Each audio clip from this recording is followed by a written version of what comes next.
Hello! In this tutorial, I'll show you how to log out of Outlook. So are you done checking your emails and want to sign out safely? Right, in this quick and easy tutorial, I'll show you exactly how to log out of the Outlook web app using the updated 2025 interface. Okay, so open Outlook in your browser using outlook.live.com and make sure that you're logged into your Microsoft account.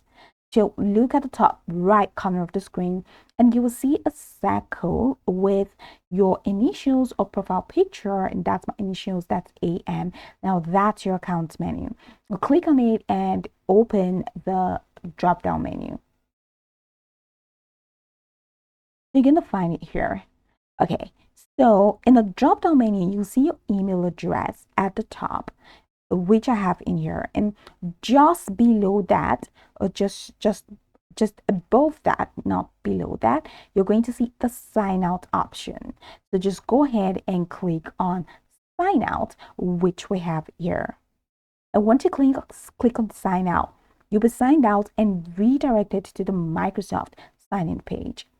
All right, you can also try using signing with a different account. So you can sign a different account that if you're using multiple accounts, once you click here, it's going to take you back into the sign-in page. So if multiple accounts were signed in, you may be shown a list asking which account to sign out from.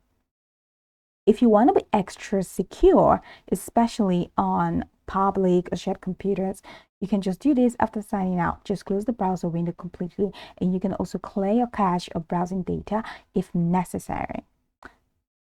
So go over this tutorial from the top to the bottom to get acquainted with the steps. And of course, once you're done, you will be good to go. Here's a pro tip for you. If you use multiple Microsoft accounts, signing out of one doesn't always log you out of others. So to fully sign out of all accounts, just visit account.microsoft.com, click your profile icon and select sign out from all accounts.